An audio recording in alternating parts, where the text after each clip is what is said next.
I want to start with Dominick Reyes, please. Dominick, 2.5 years from UFC debut to now fighting the man that many say is the greatest of all time. I've got to ask kind of what's going through your head right now. What's the feeling like at this moment? I don't know who beats Jon Jones. I really don't. Obviously, you guys know my feelings towards him, but he's good, man. I think he can do whatever he wants.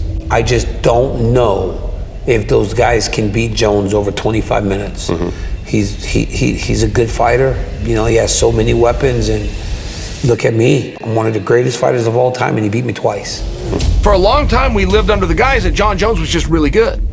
He's just really good. Yeah, he's not gonna be tough. Generally, you'd be right. It's very rare in life that an athlete is both.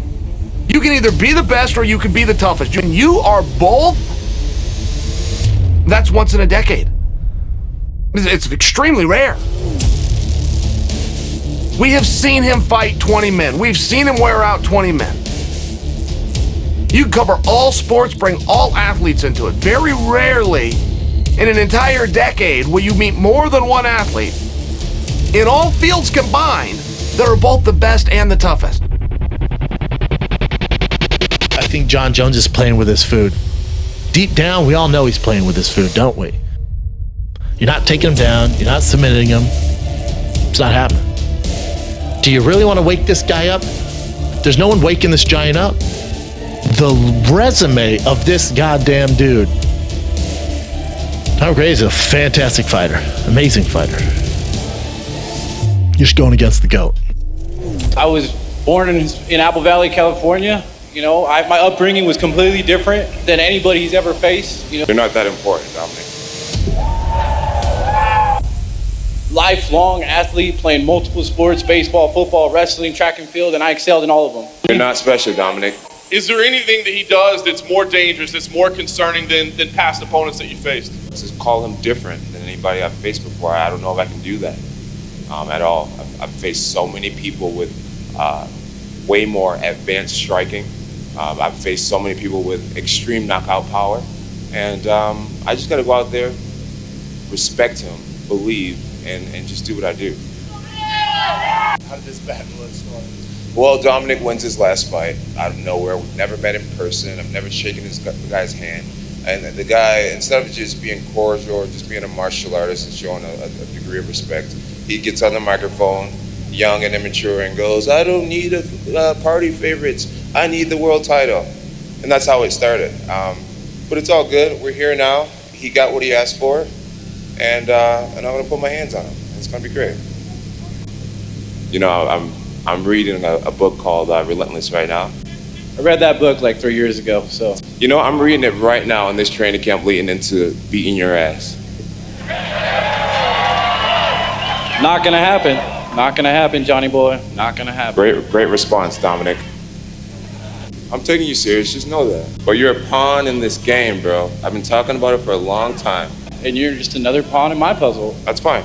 Everyone's undefeated before they fight me, bro. No, they're not. They're not, though. They're really not, though. Trust me. You fought one undefeated guy. Trust me, bro.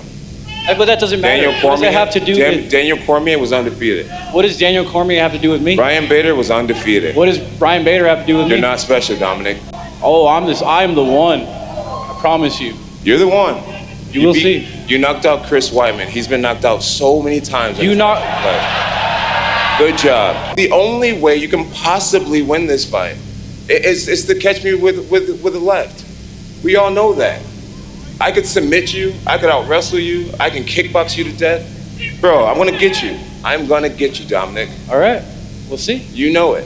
You're a one-trick pony. I don't know it, actually. You're a one-trick pony. You think you know it. Bro, we saw your highlight reel. It was straight left.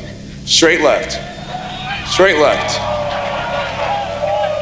Hey, left uppercut. Home runs work, baby. Yeah, they do. They do. At a certain level, they do. Yeah, this level. Good response, Dominick. All these young contenders think they're these main courses, but when you fought the likes of Brandon Vera in his heyday, Ryan Bader, Shogun, Rampage, Lyoto Machida, Rashad Evans, Vitor Belfort, Chael Sonnen, Alexander Gustafsson twice, Daniel Cormier twice. How can you get up for it, man? poking at his food. It's getting cold too. He laid so much groundwork for the light heavyweight division. He's been so goddamn good, and he's never really. The last time he was even in jeopardy of losing a fight was what? Gus Finn decision. And guess what, folks? Guess what? This should piss you off. He trained 2 weeks for the fight. He was out the night before. Think about it.